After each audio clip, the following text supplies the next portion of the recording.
राजस्थान में एक जगह है जहां सूरज ढलने के बाद रहना सिर्फ खौफनाक नहीं बल्कि कानूनी जुर्म भी है।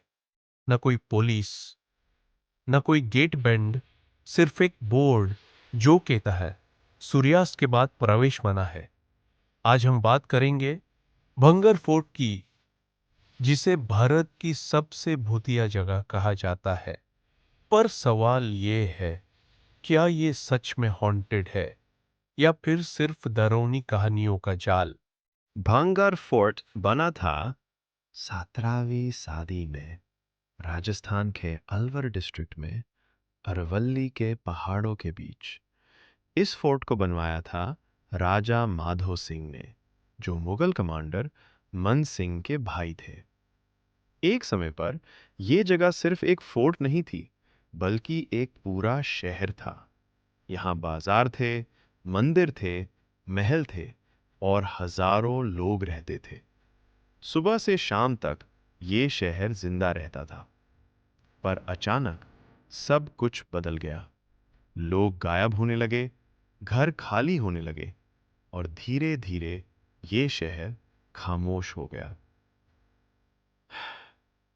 कहते हैं भानगढ़ की तबाही के पीछे सबसे भयानक कहानी एक तांत्रिक से जुड़ी हुई है। इस तांत्रिक का नाम था सिंघिया। वह काले जादू का जानकार था और लोगों का कहना था कि उसकी शक्तियां सामान्य नहीं थी। जब उसकी नजर राजकुमारी रत्नावती पर पड़ी तो वह उसकी सुंदरता से पूरी तरह मोहित हो गया। राजकुमारी रत्नावती सिर्फ सुंदर ही नहीं थी, बल्कि बहुत बुद्धिमान भी थी। तांत्रिक ने सोचा कि अगर वह राजकुमारी को अपने वश में कर ले तो पूरा राज्य उसके नियंत्रण में आ जाएगा। उसने काले जादू की मदद से एक विशेष तेल तैयार किया। यह तेल राजकुमारी तक पहुंचाया गया ताकि जादू का असर हो सके। लेकिन राजकुमारी को कुछ गलत महसूस हुआ। उसने उस जादू को पहचाना। राजकुमारी ने तेल जमीन पर गिरा। तेल एक पत्थर से टकराया और जादू वापस तांत्रिक की ओर लौट गया। अगला क्षण बहुत ही भयानक था। तांत्रिक जोर से चीखा और वहीं जमीन पर गिर पड़ा। मरते समय उसने भानगढ़ को शाप दिया, भानगढ़ का विनाश होगा और यहाँ कोई भी जिंदा नहीं रहेगा। उस शाप के बाद शहर धीरे धीरे उजड़ने लगा। लोग डर के मारे भानगढ़ छोड़कर जाने लगे। कहते हैं तांत्रिक के गिरते ही महल का माहौल बदल गया। हवा तेज हो गई, आसमान में बादल घिर आए। लोगों ने देखा कि महल के दीपक अपने आप बुझ गए। राजकुमारी रत्नावती कुछ समझ पाती उससे पहले ही पूरे शहर में अजीब सी बेचैनी फैल गई। उस रात कई लोगों ने कहा कि उन्होंने किसी के रोने की आवाज सुनी। किसी ने बताया कि महल की छत पर किसी की परछाई चल रही थी। और अगली सुबह कुछ घर अचानक खाली पाए गए। लोग कहने लगे कि तांत्रिक का शाप काम कर चुका है। भानगढ़ से जुड़ी एक और कहानी भी काफी प्रसिद्ध है।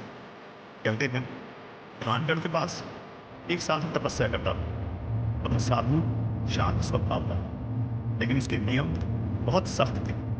उसने शर्त रखी कि महल की छाया कभी भी उस पर नहीं पड़नी चाहिए। साधु का मानना था कि यह स्थान ध्यान और साधना के लिए पवित्र है। लेकिन जब महल का निर्माण हुआ और उसकी ऊंचाई बढ़ाई गई तो एक दिन महल की छाया सीधे साधु पर पड़ गई। उस क्षण साधु क्रोधित हो गया। कहते हैं उसने पवित्र होकर इस पूरे स्थान को शाप दे दिया। उसने कहा कि अब इस जगह पर कभी शांति नहीं रहेगी। और उसी दिन से भानगढ़ का पतन शुरू हो गया। लोगों का कहना है कि साधु के शाप के बाद यहां रहने वाले लोगों के मन में अजीब सा डर बस गया। कुछ लोगों ने बताया कि रात के समय उन्हें किसी के मंत्र पढ़ने की आवाजें सुनाई देती थी। लेकिन यह कहानी यहीं खत्म नहीं होती। भारतीय पुरातत्व सर्वेक्षण यानी आर्कियोलॉजिकल सर्वे ऑफ इंडिया ने भानगढ़ में एक आधिकारिक चेतावनी बोर्ड लगाया हुआ है। इस बोर्ड पर साफ लिखा है कि सूर्यास्त के बाद और सूर्योदय से पहले इस क्षेत्र में प्रवेश वर्जित है। यह चेतावनी सिर्फ सलाह नहीं, बल्कि एक सख्त नियम है। सोचिए, भारत में हजारों पुराने किले हैं, लेकिन ऐसा नियम सिर्फ भानगढ़ के लिए क्यों बनाया गया? क्या यह सिर्फ एक ऐतिहासिक सुरक्षा कारण है, या फिर इसके पीछे कोई और अनकहा सच छिपा हुआ है? भानगढ़ आज भी दिन के समय पर्यटकों से भरा रहता है। लोग हंसते हैं, तस्वीरें खींचते हैं, इतिहास को निहारते हैं। लेकिन जैसे ही सूरज ढलने लगता है, माहौल धीरे धीरे बदलने लगता है। सुरक्षा गार्ड लोगों को बाहर जाने को कहते हैं, रास्ते खामोश हो जाते हैं, और फिर एक अजीब सी खामोशी हर तरफ फैल जाती है। स्थानीय लोग कहते हैं कि रात के समय यहां अजीब आवाजें सुनाई देती हैं। कभी घुंघरुओं की छन छन, तो कभी किसी के रोने की आवाज। कुछ लोगों ने बताया कि उन्होंने अंधेरे में चलती हुई परछाइयां देखी हैं, ऐसी परछाइयां जिनका कोई शरीर नहीं होता। विज्ञान कहता है कि यह सब मानसिक डर हो सकता है। टूटी हुई इमारतें, तेज हवा और गहरी खामोशी इंसान के दिमाग को डरा देती है। लेकिन सवाल आज भी वही, अगर यह सब सिर्फ वहम है, तो फिर सरकार ने यहां रात में आने पर पाबंदी क्यों लगाई? क्यों आज भी सूरज ढलते ही भानगढ़ खाली करा लिया जाता है? क्या यह सिर्फ इतिहास की सुरक्षा है, या फिर कोई ऐसा सच जो हमसे छुपाया गया है? भानगढ़ आज भी अपने राज्य अपने अंदर समेटे हुए है। शायद कुछ रहस्य ही रहने चाहिए। आप क्या सोचते हैं? क्या भानगढ़ सच में भूतिया जगह है, या फिर यह सिर्फ डर और कहानियों का खेल है?